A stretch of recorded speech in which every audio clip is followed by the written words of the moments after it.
Welcome to Spring LIB. Let us consider a floating object O.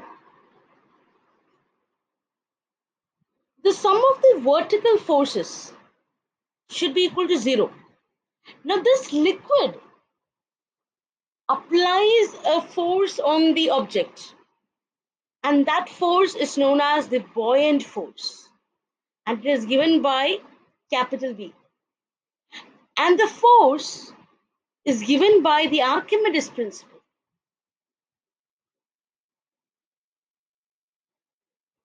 Now the motion of the object is simple harmonic motion.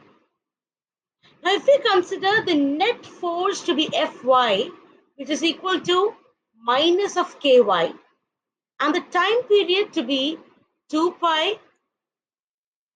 root of m by k. This is the net force on the object and the time period that we have taken.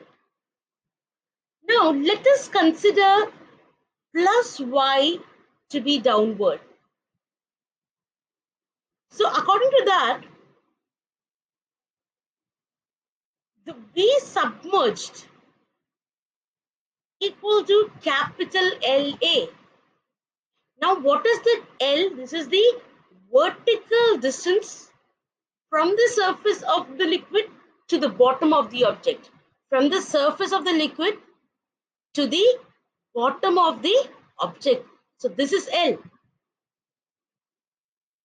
Now Archimedes principle states that rho G LA equal to mg. Hence L equal to m upon rho A.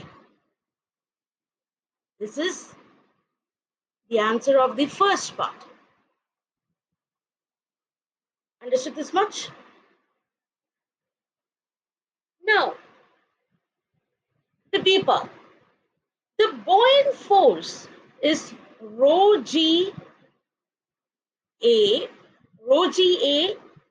L plus Y equal to mg plus F, where Y is the additional distance the object moves downward.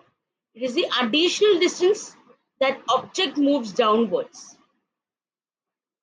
Now, using the result of part A that we had got here, and then solving for Y, it gives Y equal to F upon rho GA. So this is the value for Y.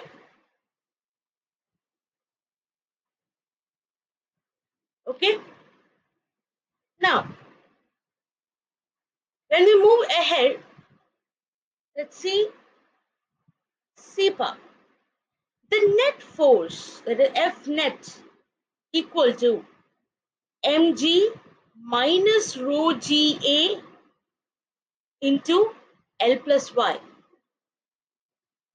And that is equal to rho GA Y and K equal to rho GA. And we know the time period equal to 2 pi root of m upon k.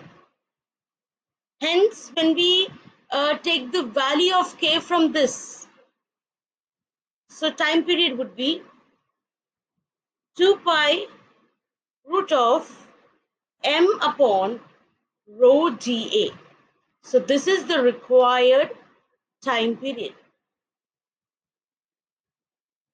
Now from this, what do we understand is the force determines the amplitude. The force determines the amplitude of the motion, but period does not depend, the time period does not depend on how much force is applied.